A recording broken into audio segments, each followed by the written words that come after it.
We met them in the cold between worlds. They were not made of flesh or light. They were ideas given form, vast and old. We called them the curators. Our home was dying a slow, quiet death.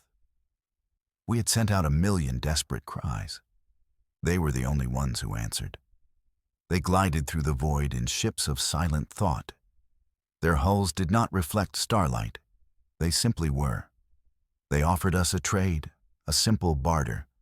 They showed us a world, a perfect blue marble. It was a jewel hanging in a golden sky. It had oceans and continents. It had clean air and sweet water. Everything we had lost and more. A home for the last billion souls of humanity. What was the price for this paradise? It was not technology. It was not resources. It was not servitude. The price was something much stranger. They wanted every piece of art we had ever made, every painting, every sculpture, every song, every poem, every story, every film, the entire creative output of our species. We argued for weeks. Our art was our soul. It was the record of our joy and sorrow. It was proof that we were more than just animals. But our children were coughing in recycled air. The choice was not a choice at all. We accepted their terms. We packed our souls into data archives. We handed them over. And in return, they gave us a planet. Our new home was flawless. The skies were a shade of blue we had only dreamed of. The forests were lush and impossibly green. Rivers ran like veins of liquid crystal. We named it Prism. Every sunrise felt like a masterpiece. Every sunset painted the clouds with fire. We settled in valleys and along coastlines. Our new cities rose gracefully. They blended with the landscape. It was a perfect world, almost too perfect. A strange silence settled over us. It was not a lack of sound. Birds sang in the trees, the wind whispered through the grass, the oceans crashed upon the shore. It was a silence of the heart. With our art gone, our music halls were empty, our galleries were bare walls, our libraries held only technical manuals. We had our survival, but we had forgotten how to feel. The planet was beautiful, but it felt like we were living inside a painting. A stunning work of art with no artist, no soul. The planet's perfection began to feel sterile, uncanny. Every tree seemed perfectly placed. Every mountain peak was impossibly majestic. There were no crooked branches. There were no jagged rocks. It was beauty without character, without the little flaws that make things real. It was a paradise with a silent heartbeat. We walked through Eden, but we felt like ghosts haunting its gardens. We had a home, but we had lost our way of speaking to the universe. We had traded our voice for a beautiful cage. Then the whispers began. They were not sounds. They were patterns. They started in the small things. The veins of a leaf would form a perfect spiral. The ripples in a pond would create complex fractals. The clouds would drift into shapes, geometric impossibilities. They were everywhere once you learned how to see them. They were beautiful, but they were also deeply unsettling. They felt like a language we could not understand. We saw them in the migration of birds. Their flight paths wove intricate tapestries in the sky. We saw them in the crystals that grew deep underground. They formed lattices that defied our understanding of physics. The entire world was speaking to us. It was showing us these beautiful, maddening puzzles. It was like living inside the mind of a cosmic mathematician, a genius who had left their notes scattered everywhere. Our children noticed them first. They would trace the patterns in the sand. They would point to the stars at night. The constellations here were not random clusters. They were perfect circles and interlocking squares.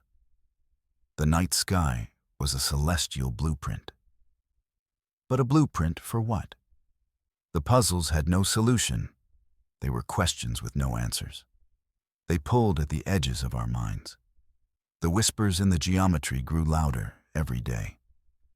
Our best minds threw themselves at the problem. Physicists and mathematicians worked for years. They mapped the fractal coastlines. They analyzed the crystalline structures. They tried to decode the star-born geometry. Every equation they wrote led to a contradiction. Every theory they proposed collapsed under its own weight. Logic was a useless tool here. Reason shattered against the planet's silent riddles. Our engineers built sensors. They scanned the planet from orbit to core. The data came back as elegant nonsense. It was filled with impossible readings. The planet did not seem to be made of normal matter. It was more like a sustained, physical thought. Our top experts could only shake their heads. They had spent their lives seeking answers. This world only gave them more questions. It was a grand, cosmic joke. And we were the punchline. We grew desperate. Some believed we were in a simulation. Others thought a higher power was testing us. Debates raged in our new cities. We had faced extinction before. We had faced our own foolishness. But we had never faced a mystery this profound. Science had saved us countless times. It had given us the stars. But on Prism, science was not enough. The planet did not speak the language of numbers. It spoke a language we had traded away. One day a young girl named Ilara sat by the sea. She was from the first generation born on Prism. She had never heard a human song. She had never seen a human painting. She knew nothing of our lost soul. Her world was this perfect, silent place. While the adults debated and despaired, she played. She picked up a piece of driftwood.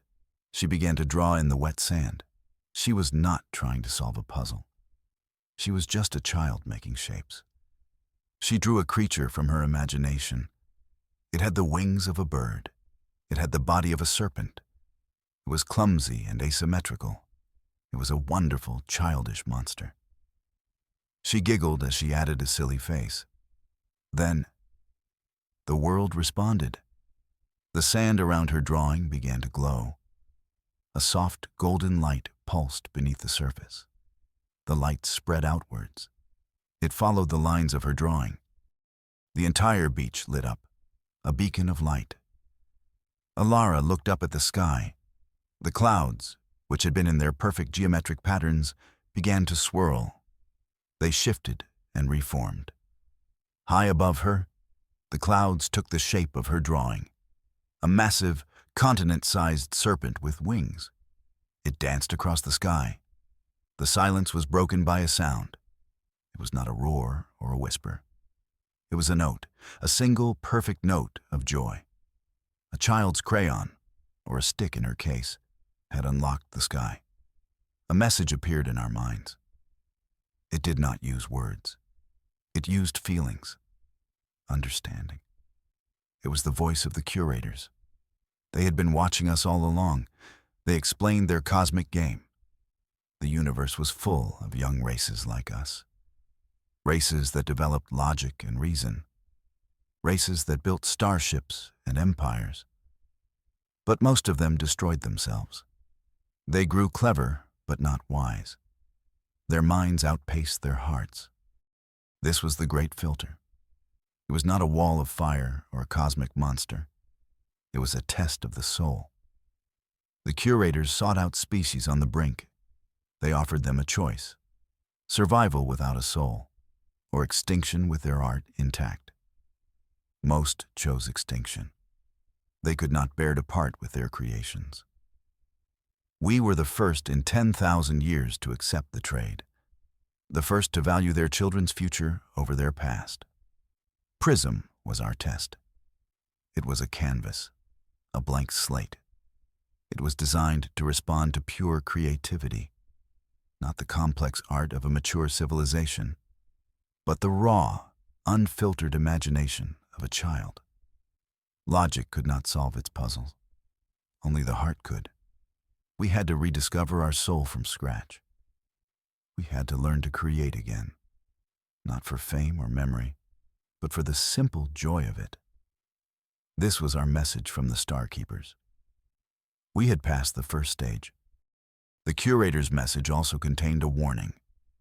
We were not alone. Our struggle was being observed. Countless older races watched our progress. They sat in their ancient empires. They viewed our test on cosmic sensors. To them, we were a new show, a piece of galactic entertainment. Some cheered for us. They hoped we would succeed. They were the ones who valued life and growth. But others were not so kind. They were the cynics, the predators, the ones who believed the great filter was necessary. They believed young races were like weeds. They needed to be culled before they grew too powerful. They watched us fall and rise. They placed bets on our survival. Our every triumph and failure was broadcast across the stars. We were cosmic gladiators in an arena of ideals. This knowledge was terrifying. It changed everything. We were not just rebuilding our society.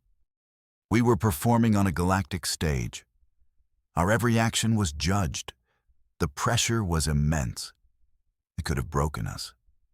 But instead, it gave us a new sense of purpose. We were not just fighting for humanity. We were fighting to prove that compassion was not a weakness. We were fighting to show the galactic audience that a species could be both clever and kind. The next test came without warning. A storm gathered on the horizon. It was not made of wind or rain. It was a storm of pure emotion. A wave of despair washed over the planet. It seeped into our minds. It whispered of failure and loss. It showed us visions of our old, dying world. It reminded us of everything we had sacrificed. The perfect blue skies of Prism turned a grim, hopeless gray. Our people began to weep. They lost the will to work, to live. The beautiful world became a prison of sorrow. The geometric patterns shifted. They became images of decay and ruin. The planet was channeling our deepest fears back at us. This was a test of our resilience, a test of our hope. How could we fight a storm made of our own sadness? We could not build a shelter against it. We could not outrun it. Then, a woman named Lena had an idea. She had been a musician on Earth. She remembered the power of a simple melody. She walked to the center of her city. She began to hum a tune. It was a simple lullaby her grandmother used to sing. It was a fragile sound against the storm of despair. But it was real. It was human. Others heard her. They came out of their homes. They joined her, one by one. Their voices blended together. They did not have instruments. They had only their voices and their memories. They began to craft a new song, a song of Prism, a song of survival and hope.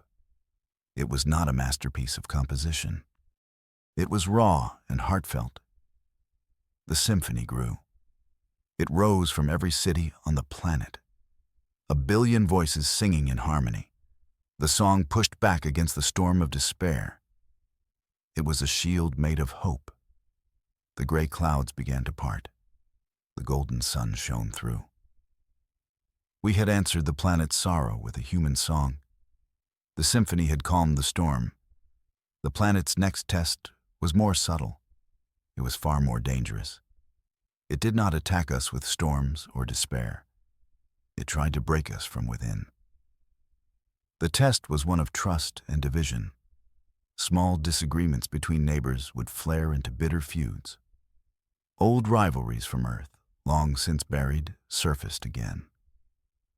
The planet was a mirror. It reflected our own inner conflicts. It amplified our suspicions and our fears. It showed us visions. A man would see his friend plotting against him. A leader would see her people turning on her. The visions were incredibly convincing. They played on our deepest insecurities. Paranoia began to spread like a plague. We had worked so hard to build a unified society. Now, that unity was cracking. Factions began to form. People built walls, not of stone, but of suspicion. We were turning on each other. Our leaders, a council of elders, recognized the threat. They knew this was another test. They called for a global gathering, not in a building, but out in the open, under the watchful eyes of the sky.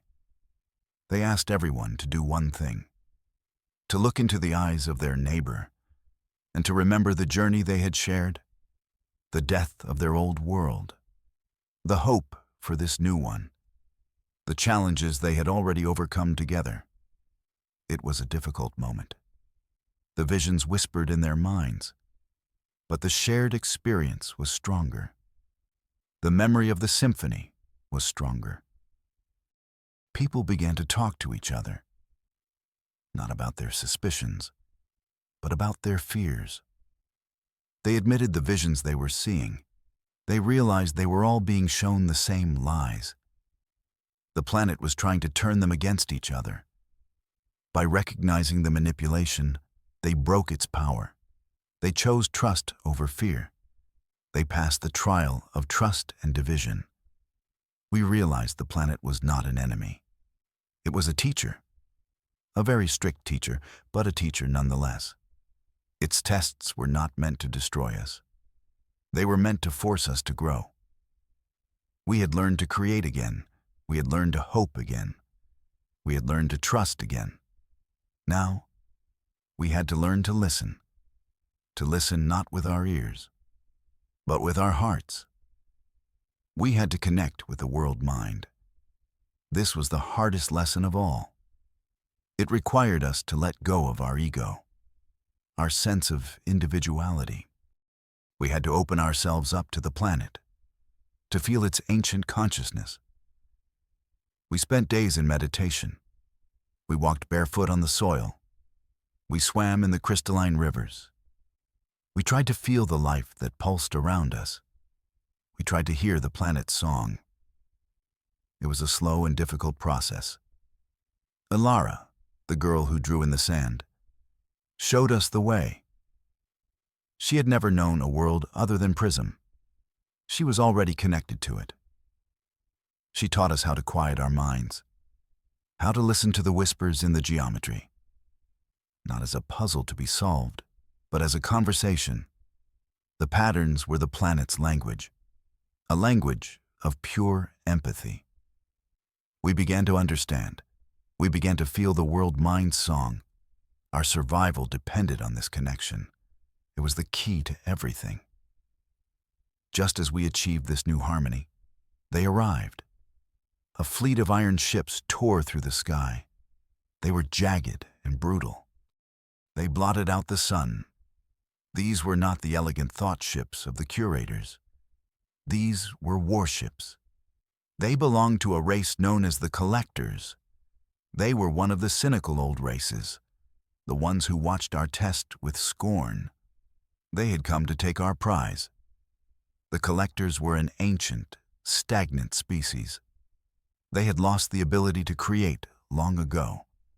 They sustained themselves by stealing the art and culture of younger races.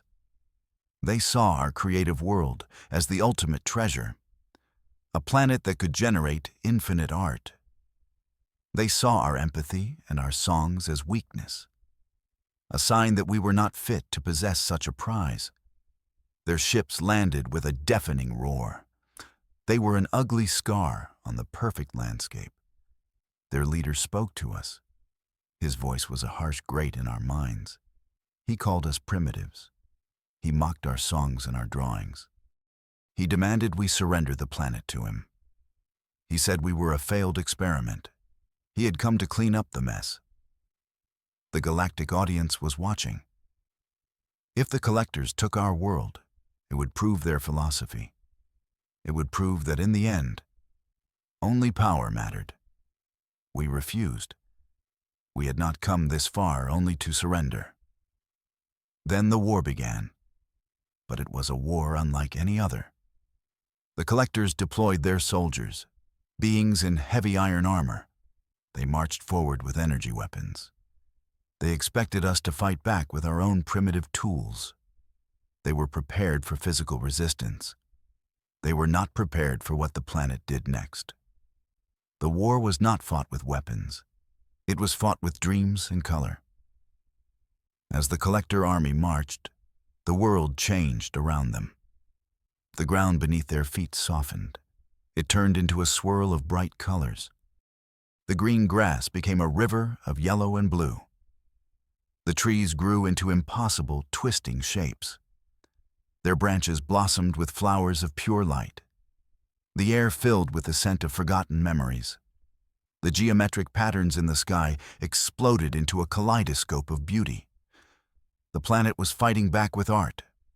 The iron soldiers stopped in their tracks. Their cold, logical minds could not process what they were seeing.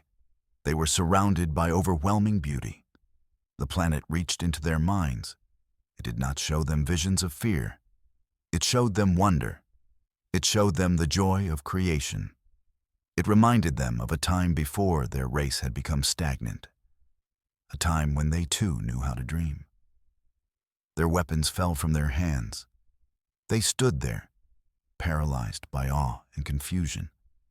Their warships fired on our cities, but the planet protected us. Great shields of solid music rose to meet the blasts. Beams of energy were caught in webs of light. The collectors' hate was turned into wonder. Their attacks were deconstructed, transformed into beautiful displays. An energy blast would become a flock of glowing birds. A missile would erupt into a shower of musical notes. The planet was not destroying their weapons. It was repurposing them. It was turning their violence into art. The war was a symphony of defense. The collector fleet was helpless. Their technology was useless against an enemy that did not fight back. An enemy that only created. Their soldiers were lost in a world of dreams. Their commanders stared in disbelief from their iron ships. They had conquered hundreds of worlds. They had never encountered anything like this. Their philosophy of power was crumbling. They were defeated not by a superior weapon, but by a superior idea. The planet gently disabled their ships. Vines of soft light grew over their engines. Their weapon systems were filled with singing flowers. The great iron fleet was silenced. The collector soldiers stood dazed in the fields of color. We held the defeated enemy in our hands. They were completely at our mercy. We could have destroyed them. We could have taken our revenge for their aggression. The galactic audience watched, holding its collective breath. Then the planet gave us its final test. It spoke to us once more. Not with patterns or whispers, but with a clear question. A question that echoed in the mind of every human. What do you do with a defeated foe? What is the proper response to violence? The choice was ours. Mercy or justice. Compassion or retribution. This was the final question. Our answer would define us forever. It would be our statement to the galaxy. Our leaders gathered. The debate was short. We looked at the confused collector soldiers. We saw not monsters, but lost children, a species that had forgotten its own soul. To destroy them would be to become like them. It would be to admit that violence was the final answer. We had learned a different lesson on Prism. We had learned that creation was a more powerful force than destruction. We made our choice. We sent a message to the collectors. It was not a demand for surrender. It was an invitation. We offered to teach them what we had learned. We offered to help them find their lost creativity. We offered them a place to heal. It was an act of radical mercy, an act that confused the collectors and stunned the galactic audience. We answered the final question not with a sword, but with an open hand. As soon as we made our choice, the world transformed. The light that glowed from the planet grew brighter. It enveloped everything. It enveloped us. It enveloped the collector's ships. A wave of pure understanding washed over us all. The planet was not just a canvas anymore. It was a gateway. The great filter was not a wall to be broken through. It was a door to be opened. And the key was compassion. The planet, prism, shed its physical form. It became a vessel of pure thought and energy. It ascended to a new level of existence, and it took us with it. We were no longer bound by flesh and blood. We had become something more, something new. The cynical races who watched were silenced. We had not just passed the test. We had broken the entire system. We had proven that another way was possible. The collectors accepted our offer. Their old empire would crumble. But something new would grow in its place. Something built on creation instead of consumption. They would be our first students. And we, humanity, were now their teachers. We had become a new kind of power in the galaxy. Not a power of fleets and armies, but a power of ideas and art. A power of the heart. We found ourselves in a new place, a higher plane of existence. We could see the threads of the cosmos around us. The old stars looked different now. They were not just balls of fire. They were notes in a universal song. We had a new purpose. The curators had not just saved us. They had elevated us. We were no longer the children of a dying world. We were citizens of a greater galaxy. We reached out with our new consciousness. We found other races who had passed the test, a whole community of artists and dreamers. We had found our true family among the stars. Our journey was not over. It had just begun. And so, we began our new work. We took the colors of our spirit. We took the music of our soul. We began to paint a new star chart, one not of conquest, but of connection. One not of territory, but of shared creation. We were humanity, and we were home.